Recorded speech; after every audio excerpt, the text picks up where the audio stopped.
Nżammilkom jiena Kajx Kembri nilqakom għal episodju ieħor ta' Antenni Suspettużi, il-podcast ta' Pen Malta mal-awturi ta' żminna. Il-mistieden tal-lum huwa qabel xejn magħruf bħala artista viżiv b'installazzjonijiet qawwija, b'kummentarju soċjali qawwi ħafna. Però Matthew Xkembri huwa wkoll awtur importanti li qed jesperimenta b'mod mill-iktar uniku fil-proża u fil-poeżija. Matthew, nsellimlek u grazzi tal-li l-tajt magħna fuq Antenni Suspettużi. Grazzi ħafna tal-istedina, grazzi immens. Matthew, jiena ninsab Nairobi, inti fejn tinsab? Jiena ninsab fid-dar tagħna li għadhom ninsab ukoll Malta għaliex dik hija importanti għaliex mhux dejjem inkun Malta u ninsab ukoll għaw iżom ma jistawx jieħdu deċiżjoni jekk aħniex il-Ħamrun jew il-Marsa, ġifieri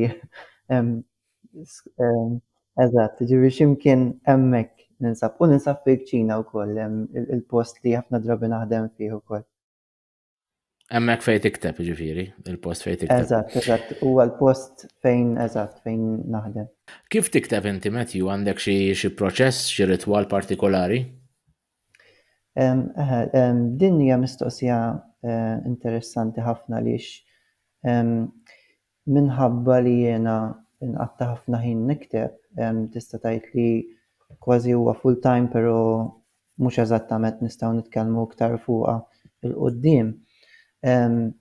Jiena jiġifieri il-proċess tiegħi ħafna drabi huwa li naħdem fil-għaxija. Jiġifieri l-iktar ħin ideali għalija huwa bejn l-4 ta' wara nofsinhar u l-4 ta' filgħodu, ġifieri jiena dak it-tip ta' persuna. Però mbagħad minħabba eżatt kif semmejt qabel li nikteb ħafna, nipprova wkoll nikser regoli xi kultant, jiġifieri nipprova xi kultant ġieli ktibt filgħodu, ġifieri skont il-proġett ukoll nipprova nbiddel naqra biex bħal speċi inżomm l-affarijiet interessanti. Għandek xi ritwal ta' kuljum li ġifieri bejn l-4 u l-4 ta' wara nofsinhar u l-4 ta' filgħodu, x'tagħmel intu tikteb? Sewwa, mela, bażikament jiena nemmen ħafna fid-dixxilpina, ġifieri naħseb hija anke nisma' ħafna kittieb oħrajn isemmuha din li bħal speċi jiena ma tantx nemmen fl-ispirazzjoni, ġifieri nemmen li jkolli ġranet tajbin u ġranet inqas tajbin bħal kull ħaddiem ieħor sewwa fix-xogħol tiegħu u ġifieri meta nikteb ġifieri nipprova nikteb kemm jista' jkun kuljum jew tal-inqas nedditja jew nirriċerka xi ħaġa tul il-proċess kollu tal-kitba u ġifieri meta nikteb ġifieri u hija iktar anke meta ġifieri ma nimxiex bla ftit kemm jista' jkun, nipprova nikteb b'mod konsistenti u qisu l-iktar li nagħmel huwa li nqum filgħodu nieħu daqsxejn ġifieri nqum kemm xejn tard, nieħu il-ħin tiegħi wkoll minħabba li jien għandi din il-kondizzjoni tal-fajbro, allura filgħodu huwa wkoll daqsxejn diffiċli għalija u niġi daqsxejn f'tiegħi għaliex din tinvolvi li tkun għajjien ħafna tal-inqas fil-każ tiegħi parti mis-sintomi huwa li tkun għajjien ħafna wara li tqum. Mbagħad iktar ma niġi f'tiegħi mmur ġifieri fil-kċina, nibda nikteb, ħafna drabi qisu biex nidħol fil-kitba meta nkun qiegħed nikteb romanz jew nikteb xi storja, ħafna drabi nibda billi nedditja dak li nkun ktibt il-ġurnata ta' qabel. Però ovvjament mhuwiex ġifieri dak huwa l-mod kif qisu nikteb u mbagħad nibqa' ġifieri sa tard nikteb. U għadni kif rajt f'waħda mill-post tiegħek li kont qed taħdem fuq dak li intom sejjaħtu djarju tal-maħbubin.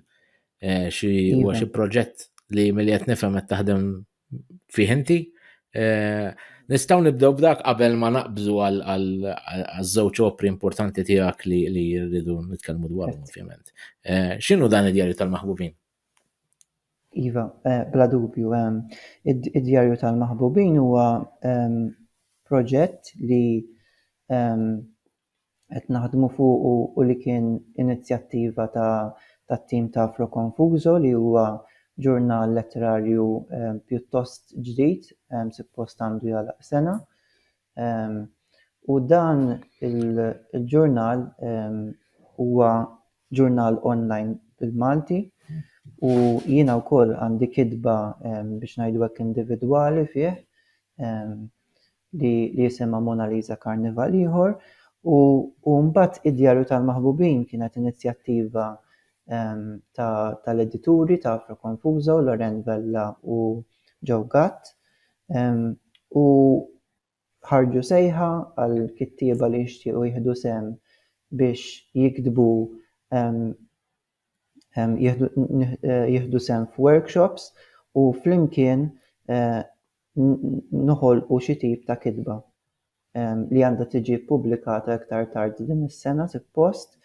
U kien pjuttost esperiment għalija li jiena mdorri ħafna naħdem waħdi, ġifieri rari ħafna li speċjalment fil-kitba rari ħafna li kolli opportunitajiet bħal dawn. U l-ħbib tagħna ta' Afro Confuso nsellmulhom minn hawn għax għandhom ukoll podcast li nissuġġerixxu lis-semmija tagħna jisimgħuh ukoll għaliex huwa podcast interessantissimu, validissimu, jinsegwejt anka il-silta tiegħek li rajt hemmhekk u mela nżommu għajnejna miftuħin għal dan id-djarju ta' maħbubin li milli qed nifhem u għadu qed jinħema, ġifieri ma tistax tgħidilna ħafna iżjed dwaru. Ma naqbżu issa għas-sustanza ta' dak li għamlitek Matthew Schembri l-awtur. Dak kien il-ktieb stessi li kien il-romanz debuttanti tiegħek li bih irbaħt il-konkors tal-letteratura għaż-żgħażagħ, konkors imħejjem mill-Aġenzija Żgħażagħ u l-Kunsill Nazzjonali tal-Ktieb, u mill-isem nifhmu jew naħsbu li dan se jkun xi romanz dwar żgħażagħ li joqogħdu jippużaw quddiem il-mobile. Kultura tas-selfies l-istessi li jiddefinixxuna bħala soċjetà u ġenerazzjoni. Però il-ktieb tiegħek huwa ħafna lil minn hekk, għandna protagonista Sven li biex nagħti dikkaħiel ta' dwar xi qed nitkellmu jaqla kamera li mhix kamera normali, tieħu l-istessi imma din tieħu l-istessi skont kif ifet lilha hi, anke minn affarijiet li laqqas biss jgħaddi minnhom Sven. Ġifieri hawnhekk għandek tema ħafna iżjed profonda milli nistgħu nieħdu at face value. X'kienu dawn it-temi li rid tesplora inti f'dan ir-romanz? Sewwa mela stessi kien romanz naħseb l-ewwel xrara kienet ta' dan ir-romanz l-ewwel nett kienet interessanti ħafna dak iż-żmien kont qed insegwi ħafna l-paġna kelma u kienet inħolqod din il-kelma għal selfies bil-Malti li hija stessi u ovvjament intrigani l-proċess kollu, intrigani wkoll il-proċess ta' kif tinħoloq kelma pereżempju. U naħseb kif kont se ngħid l-ewwel isu xrara kienet din l-idea tal-istessi u l-inċidenti dak iż-żmien speċjalment li bdejna nisimgħu iseħħu fejn in-nies pereżempju biex jieħdu stessu kienu pereżempju qed jaqgħu minn oli u jmutu pereżempju jew inkella pereżempju tajjarhom train, pereżempju daw l-inċidenti. U ġifieri kien hemm din l-idea, kien hemm isu il-konfluenza ta' żewġ idejat kif ħafna drabi jiġri meta ikollok tiġik l-idea ta' isu l-istessi u l-periklu le. U fih nitratta ħafna dan ir-romanz li issa inħossni dbiet naqra minnu għaliex kif qed inti inkiteb naħseb nassumi li xi fl-2015 u mbagħad intgħażel għal konkors fl-2016 u mbagħad ġie ppubblikat fl-2018, ġifieri pjuttost vjaġġ le. U t-temi l-iktar li xtaqt li nifoka fuqhom ovvjament huwa romanz fantastiku li l-ġeneru huwa xi ħaġa li tinteressani ħafna. Però naħseb li it-tema li l-iktar xtaqt li nifoka fuq huwa in-narċisizmu, l-egoizmu. Ġifieri dik hija tema li il-karattru nistudjaw qisu l-karattru ta' Sven, il-protagonist, u l-effett tiegħu l-effett li tħalli l-kamera fuq. U dan huwa tip ta' narċiżiżmu li naħseb ħireġ totalment minħabba din it-teknoloġija, le? Ġifieri it-teknoloġija għal darb'oħra di mhix xi ħaġa ġdida fl-istorja tal-bniedem, milli t-teknoloġija tiddefinixxi kif aħna nevolvu bħala speċi umana. Ġifieri dawn temi jiġu studjati fil-komunikazzjoni Marshall McLuhan huma pjuttost antikwati, però jitkellmu dwar kif pereżempju l-printing press bidlet lil bniedem u għamlitu tip differenti konsumatur tal-kodba.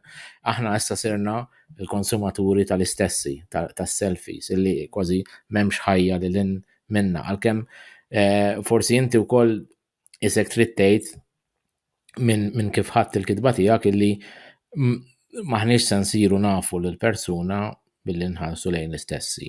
Ovvjament hija naħseb verità li toħroġ mill-romanz tiegħek. Naħseb li huwa wkoll bħal speċi forsi xi ħaġa li nistgħu nitkellmu fuqha u anke pereżempju kittieba oħra jagħmlu enfasi fuqha hija l-fatt li biex inkun onest miegħek ġifieri ovvjament hemm dawn il-messaġġi li qegħdin taħt sewwa fir-romanz.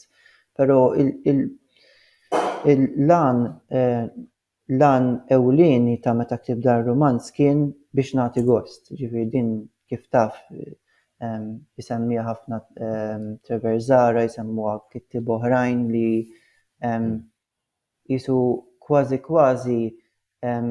hija xi ħaġa li bħal speċi nibżgħu minnha bħal speċi ngħidu isma' dan il-ktieb qed jagħti messaġġ iżna iktar niffukaw fuq li nagħtu gost. Fil-verità ġifieri serva ta' gost għalija ġifieri li ktibtu u ovvjament daw il-messaġġi qishom qegħdin hemmhekk u min irid jista' jaħseb fuqhom u min irid jista' wkoll sempliċement jieħu gost jaqra romanz. Ġifieri li ġibni dan huwa punt importanti li qajjimtu inti stess għaliex inti mbagħad rid tħassar dak li kont ktibt inti stess. Inti ftit snin wara forsi identify klimek, jien ħanistaqsik minn dak li fimt, minn dak li segwejt milli qed inti stess. Inti b'dan il-ktieb li għamel pjuttost suċċess le kien rebbieħ, kien publikat, inti ftit snin wara rid ħassru. U ħassart ħafna minnu ma dak li baqa li filtrajt minn dal-proċess huma vrus li ituna il-fuq minn 200 poeżija li jifdal minn li letteralment tħassar ir-romanz tiegħek stess. Li semmija li forsi ma jafux eżatt x'għamilt. Għajdilna ftit x'għamilt l-ewwel nett qabel tgħidilna l-idea warajha ħalli jifhmu ftit aħjar x'ġara. Mela, bażikament dan huwa parti mill-ġeneru tal-poeżija ta' tħassir. U f'dan il-ġeneru li hemm qisu storja għalkemm huwa bħal speċi huwa mhuwiex ġeneru daqshekk popolari, ġifieri huwa pjuttost żgħir, però hemm storja speċjalment bil-lingwa Ingliża fejn poeti jaqbdu testi ġa miktubin ħafna drabi ma jkunux tagħhom stess imma ikunu ta' ħaddieħor pereżempju ħafna drabi jmorru għal kitba fejn ħafna saħħa warajha pereżempju bħal Shakespeare jew Dante pereżempju u jaqbdu t-testi tagħhom u jingassaw jew iħassru partijiet mit-testi biex joħolqu test ġdid li ħafna drabi jkun poetiku aktar minn xejn. U inti għajdinna ftit issa kif għamilta b'mod prattiku, inti mort lura fuq il-ktib tiegħek u bdejt tħażżes il-tingassa. Kif għamilta għajdinna? Mela, bażikament din l-idea ħarġet minn issa ili daqsxejn ngħidha din nisper mhux sendi telespettaturi mill-fatt l-unika ġifieri l-ewwel nett il-premju tal-konkors ta' kitba ġifieri ta' stessi ħadni verament b'sorpriża, jiġifieri ma kontx ovvjament kont ili minn tal-inqas 4 snin nipprova niġi ppubblikat u ma kienx hemm ġifieri ma kienx hemm suċċess ġifieri u allura kont wasalt f'punt meta sottomettejt stessi li qed tisma' jien għandi iktar qisu speċi ta' tip ta' suċċess fil-qasam tal-arti allura forsi għandi nifoka biss fuq l-arti ġifieri u mbagħad stessi jingħażel biex jiġi ppubblikat u nbidlet l-istorja imma mbagħad U ġie ppubblikat mill-Merlin Publishers, importanti ngħidu. Ekku. Li għandi grat ħafna li tawni l-pjattaforma bħal speċi tagħhom u ġifieri grat ħafna lejhom li bħal speċi skoprewni le.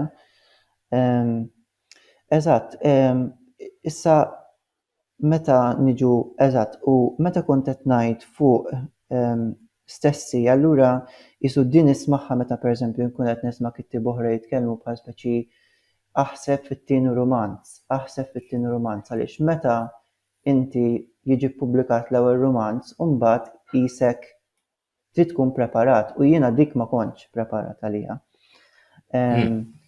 U l-affarijiet inbidlu ġifieri fejn bħal speċi mbagħad dan stessi għamel għalija bħal speċi fej tal-inqas fej il-manuskritti ta' qabel għamel suċċess.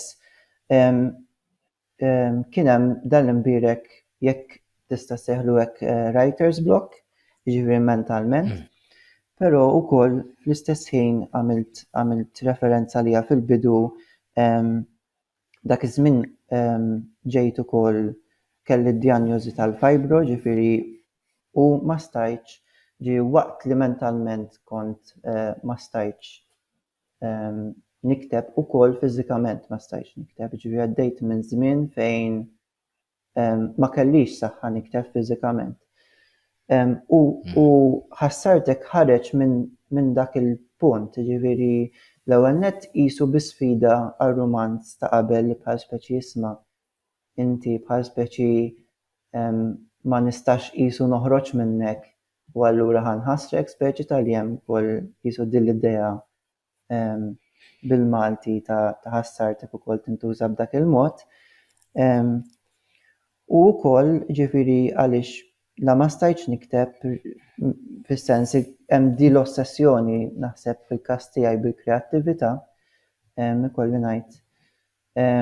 U ġifieri kien bżonn iktar minn xejn, kien bżonn ta' li nkun kreattiv xorta waħda. Minn hemm ġiddin l-idea li tħassar. Imma kien hemm ukoll huwa wkoll statement dwar il-kontenut innifsu, inti kellek xi proċess fejn ħsibt jien ktibt stessi, però m'għadniex inħossu tiegħi jew ma nafx. Qed nipprova nifhem jekk it-tħassir kien ukoll dwar il-kontenut. Ma kienx dwar il-kontenut b'mod speċifiku, mela nibdew minn hemm, ġifieri mhux b'mod speċifiku dwar il-kontenut stess għad nħobbu li ġifieri bħal speċi kien daw ir-romanz hemm post speċjali f'qalbi għalih. Ġifieri le mhux għal kontenut b'mod speċifiku u nipprova nkun kuntent ngħid dak jiena ġie ppubblikat ta' 24 u ta' 24 sena verament tajt dak li stajt, jew anki forsi ftit iktar mill-istajt. Ġifieri kuntent għal dak iż-żmien. Però ovvjament meta titkellem ukoll pereżempju ma' kittieb oħrajn hija xi ħaġa verament naturali li inti timxi le mix-xogħol tal-bidu. Importanti li timxi minnu, that's good. Glenn Kallejja li huwa l-pubblikatur ta' dan il-ktieb tiegħek jgħid li l-att ta' tħassir għaf ikun tkomplija ta' proċess ta' tiftix. Il-ktieb l-ewwel ktieb li ktibt ma takx dak li xtaqt. U allura issa dan jaf jagħtik dak li tixtieq. Kemm huwa minnu dan? Tawlek din ix-xewqa li jtik xi ħaġa dan il-ktieb il-ġdid tiegħek. Iva, naħseb ħassartek huwa interessanti ħafna għaliex nista' ngħid li tani ħafna. Fetaħ li ħafna bibien ġodda fis-sens ta' anke pereżempju fid-dinja tal-poeżija pereżempju li nistgħu nitkellmu fuqha wkoll il-fatt li bħal speċi hija wkoll sa ċertu punt dinja b'karatteristiċi differenti minn dik tal-proża. Jiġifieri kien qisu debut ieħor le ħassartek. U tani wkoll il-fatt li inħoss li ħassartek ironikament, ġifieri billi ħassart ix-xogħol tiegħi ta' qabel, ukoll kien hemm studju le, ġifieri kelli nistudja r-romanz li ktibt l-ewwel darba u nħoss li ħassartek tani iktar din tal-inqas jekk ħankun daqsxejn preżuntus li ngħidha jiena, ma din ġifieri din il-vuċi li jitkellmu ħafna fuqha il-kittieba li ssib il-vuċi tiegħek. Naħseb li ħassartek ironikament billi ma ktibt xejn, naħseb li inħoss li sibt iktar saqajja biex ngħidu hekk fil-kitba. Paradoss da li ma ktibt xejn, ħassart dak li kellek qabel u sibt lilek innifsek iżjed fih milli fil-prodott oriġinali. Inti wkoll Matthew artist viżiv, kellek diversi biċċiet tal-arti, installazzjonijiet li niġu għalihom. U din li ġiet mal-ktieb ħassartek kienet waħda minnhom. Rej fil-Vella kien il-kuratur. Ġifinti nidejt dan il-ktieb fl-isfond ta' installazzjoni ikbar artistika le. Tista' tgħidilna ftit iżjed x'kien dak il-ħsieb hemmhekk. Iva, l-idea kienet li ovvjament ġifieri ma niddejaqx ngħid li l-qalba tal-proġett kien il-ktieb.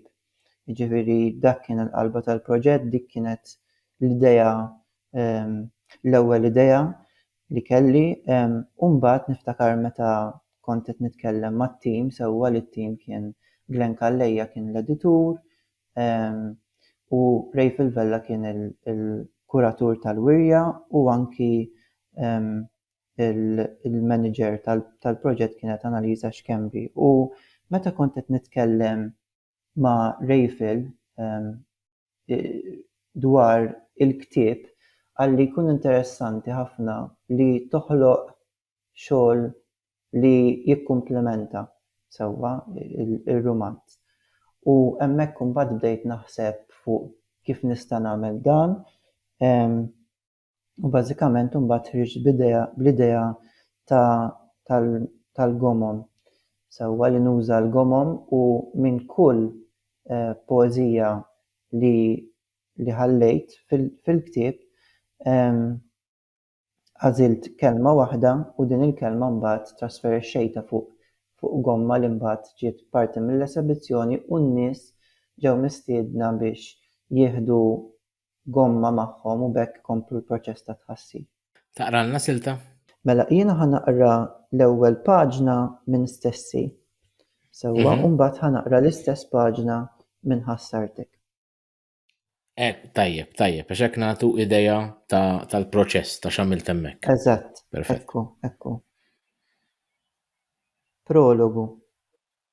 Ser għal mifxu lill-lavrant. Ser. Ma nafx kemm il-darba seħ dan ir-ritwal. Kull darba li l-lavranti kienu jollu drab u jruħ il-prodott finali, dejjem kien isib xi ħaġa ħażina.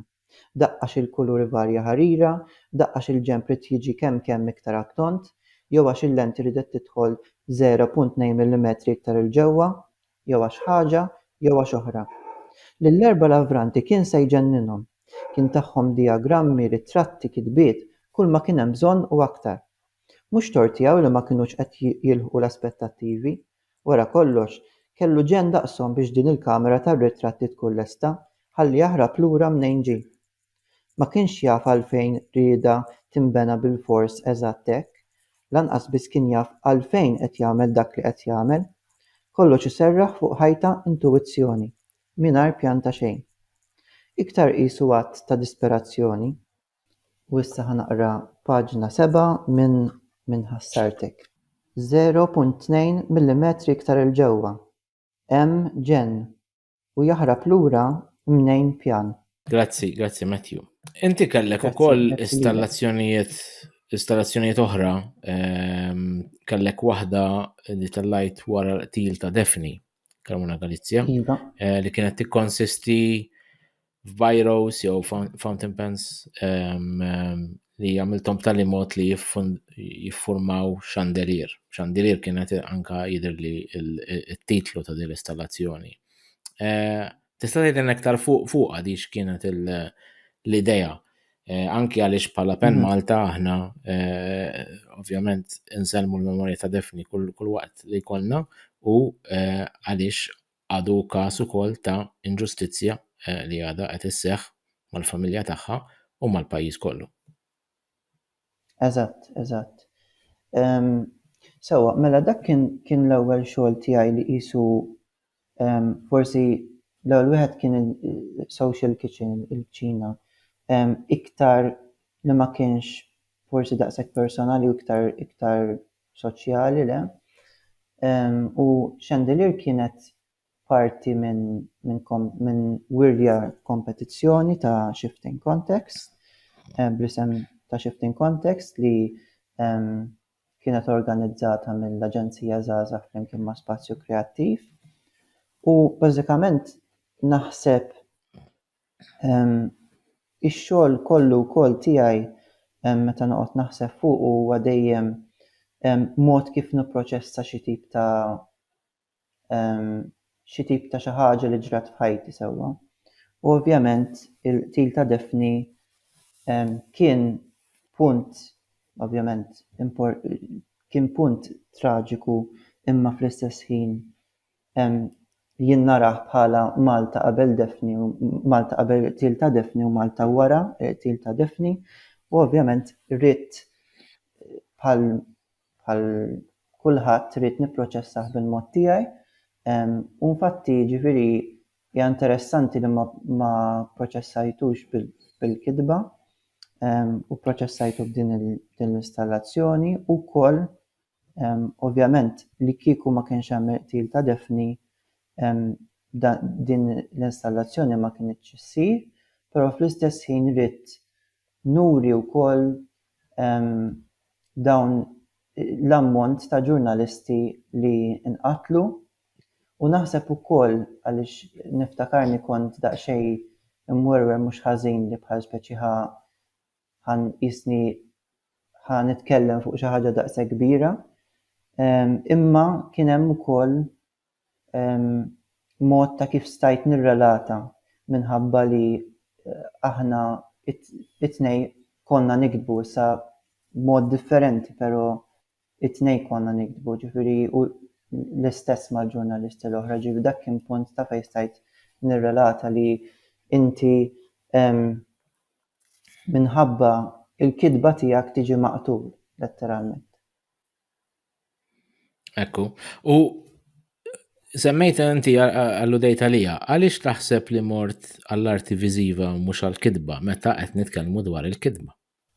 Ma naħsibx li nista' nsib tweġiba partikolari, niftakar li kont ktibt xi poeżiji dwar il-qtil ta' Daphne, però li qatt ma ġew pubblikati. Niftakar mod partikolari poeżija waħda.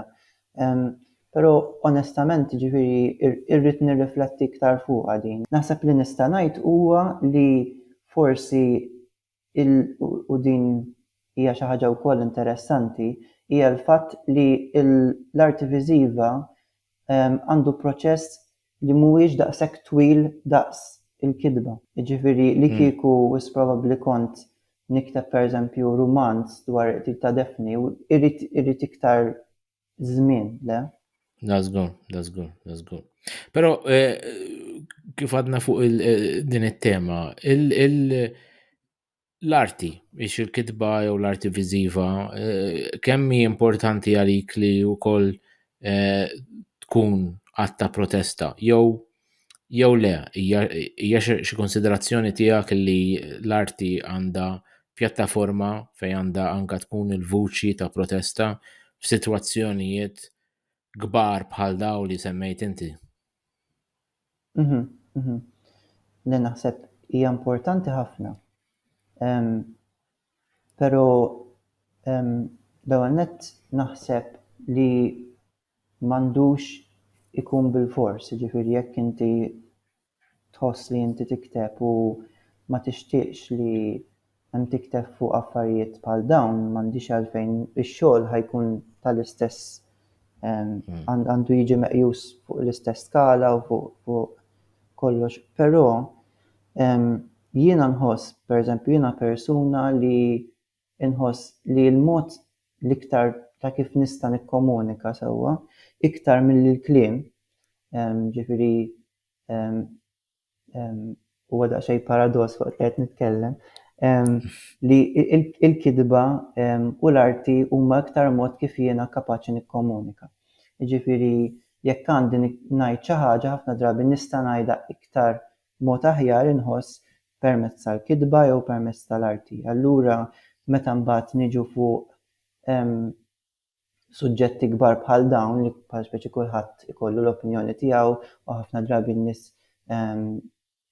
hija interessanti wkoll jiktbu wkoll fuq Facebook pereżempju, li hija interessanti fiha nfisha li xorta bil-kidba naslu nesprimu nfusna u l-istess ħaġa jiena wkoll.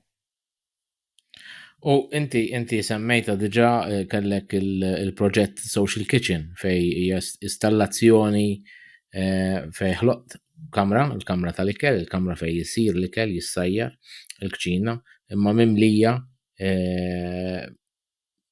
għas nista' ngħidilhom cuttings huma screenshots tista' tgħid ta' social media ta' kull tip ta' forma ta' messaġġ li bombardjana l-ħin kollu.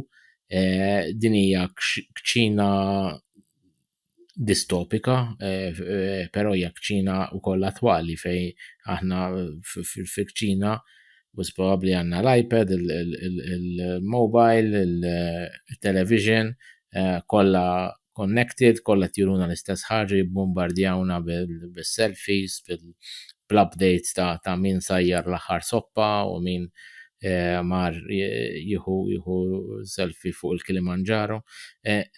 Din hija kċina fejn jien nara u din l-interpretazzjoni tiegħek però qed nisma' tiegħek fejn wieħed qed jissajjar, is-social media qiegħda kważi tir-roastjak li qiegħda taddik minn dan nar tal-kċina u nispiċċaw aħna kollha parti minnha. Inti x'kellek f'moħħok dan x'kellek f'moħħok meta għamilta din? Iva, l-għanet interessanti ħafna li nisma l-interpretazzjoni tijak għax għalija fl-ħar mill-axħar l-iktar ħaġa importanti għal l-interpretazzjoni tan-nies, sewa li dik hija interpretazzjoni tajba daqs kull interpretazzjoni oħra. Però bażikament dik kienet l-ewwel installazzjoni tiegħi u niftakar li l-idea kienet ġiet għal fatt li l-kċina hija l-post li iktar niltaqgħu fih. Naħseb fil-verità l-interpretazzjoni tiegħek hija ħafna iktar interessanti mill-idea. Ġifieri l-idea kienet li il-kċina huwa post fejn niltaqgħu u issa bażikament dan il-post sar il-medja soċjali. Kien hemm ukoll din l-idea surrealista li bħal speċi immaġinajt li kieku pereżempju jkun hemm tablet jew laptop u joħroġ dak kollu, dak il-kontenut kollu joħroġ madwarna le. U naħseb ukoll xi tajt dwar il-fatt ta' wis informazzjoni, le ġifieri l-informazzjoni meta tidħol f'dik il-kamra l-informazzjoni tibilak le. Ekku.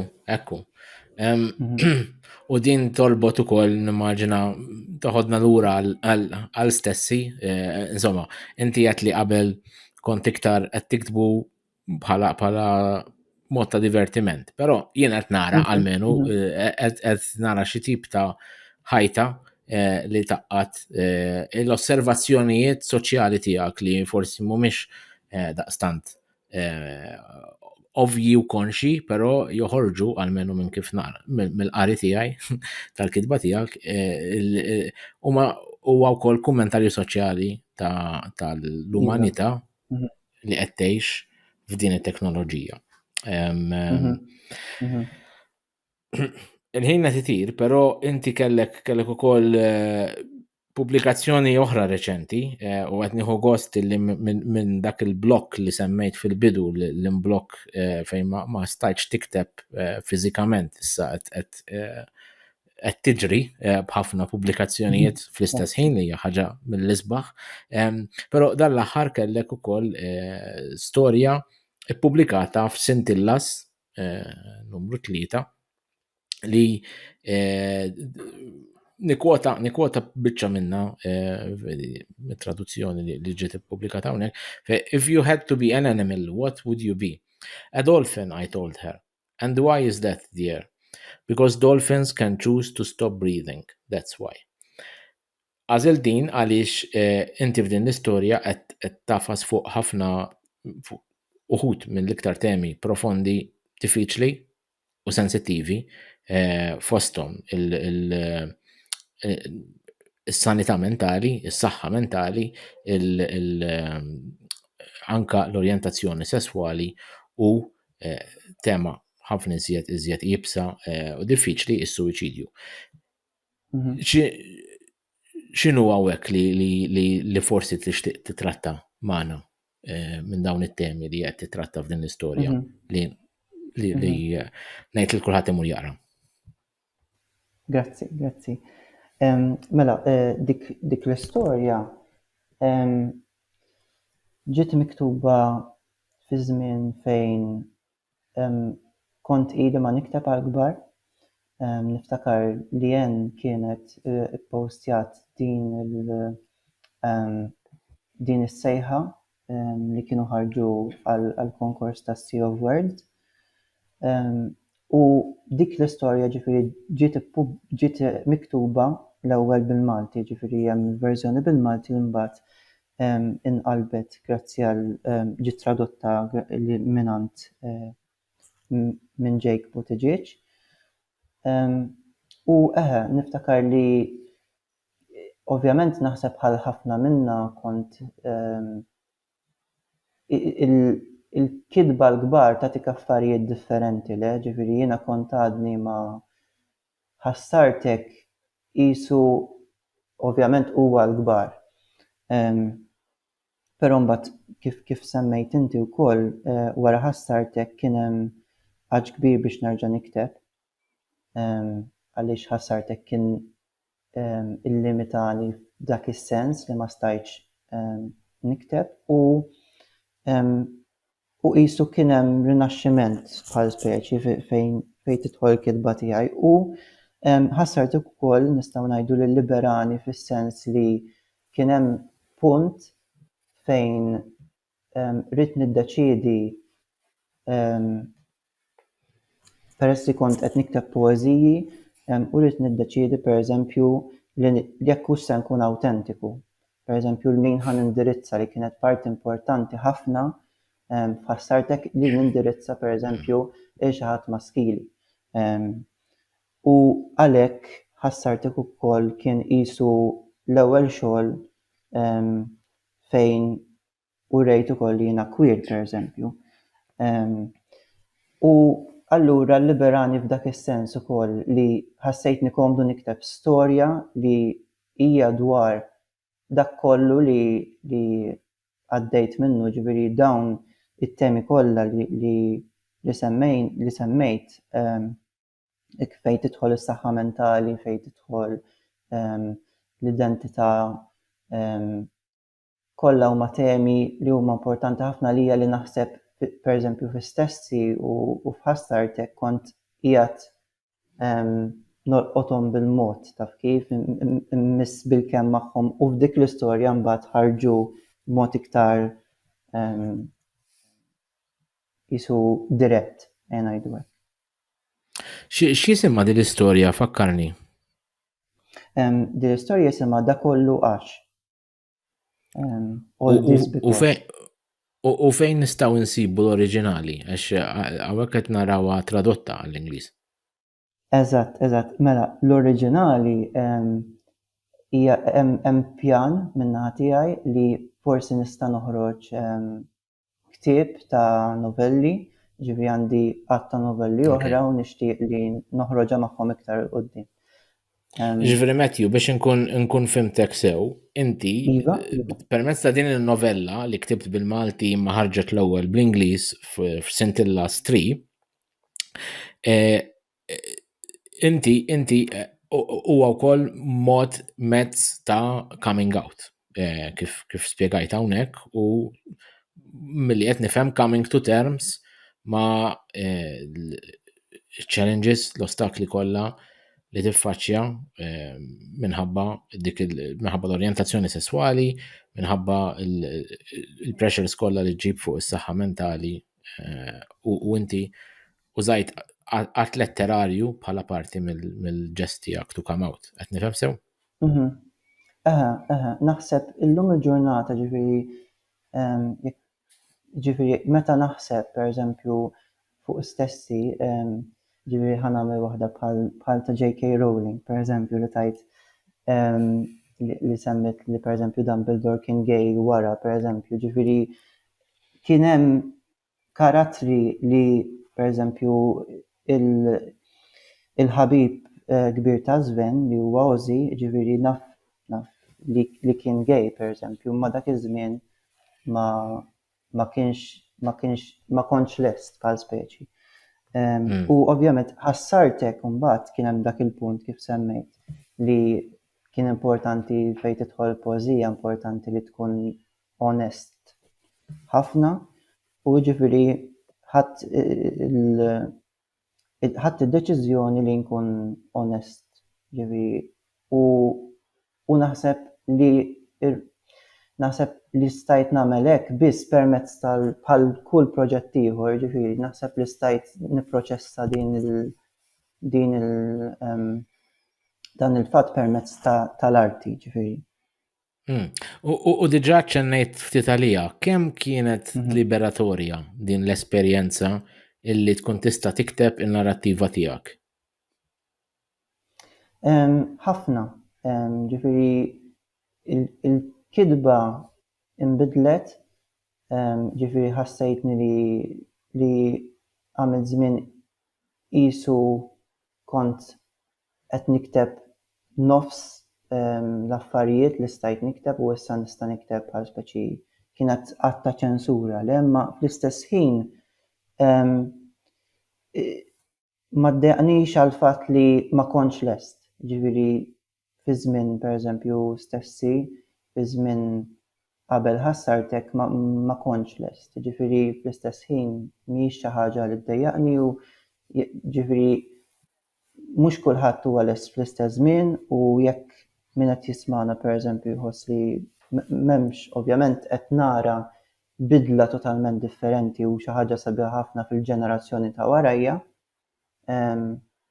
però trid issib il-ħin opportun biex ngħidu hekk.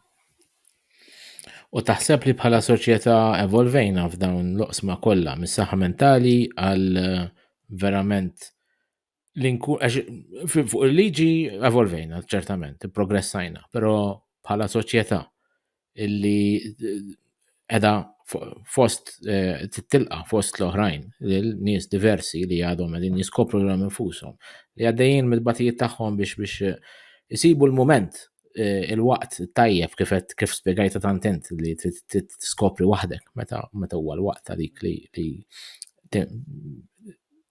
you come out.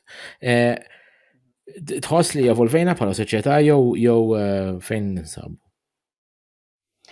Mela, bażikament forsi mhux sew wieġbek daqshekk mod tajjeb imma nħoss li evolvejna però fl-istess ħin ma evolvejniex. Issa jiena daqsxejn forsi nispera li ma ħarġitx ħafna f'din il-sistema li daqsxejn persuna ċinika. Jiġifieri inħoss li ħafna affarijiet qegħdin hawn biex jibqgħu bħal speċi, imma xi ħaġa wkoll li dejjem nitkellem fuqha hija li biex inti ikollok il-progress sewwa ġifieri parti mill-progress huwa li inti ma tkunx kuntent bli għandna s'issa. Bekk jiġi l-progress. Billi inti ma tkunx kuntent, ġifieri jekk aħna ġifieri f'kull qasam, ġifieri jekk qed insemmi l-kitba, l-arti, eċċetera, jekk aħna akkwistajna xi ħaġa ma nistgħux mbagħad iridu naraw x'imiss għal wara għaliex inkellek tkun kuntent, ovvjament jekk tajt aħna kuntenti bli għandna mbagħad il-progress ħajjaqaf. Matthew, ħadd gost immens insir naf ftit iżjed dwarek mill-kumplessità u l-profondità tiegħek, però grazzi immens ta' dan il-ħin tiegħek u tal-li inftaħt b'mod tant kandidu magħna. Grazzi wkoll lil-Klera Zoppardi li dejjem tgħinni bir-riċerka. Grazzi wkoll is-semmija li ta' kull ġimgħa jinaqdu magħna għal episodju ġdid ta' dan il-podcast Antenni Suspettużi. Ħalluna l-mistoqsijiet u l-kummenti tagħkom fuq it-Twitter, il-Facebook u l-YouTube ta' Penn Malta biex tissieħbu ibatulna email fuq pennmalta@gmail.com u nweġbukom bid-dettalji. Grazzi ħafna, niltaqgħu il-ġimgħa dieħla.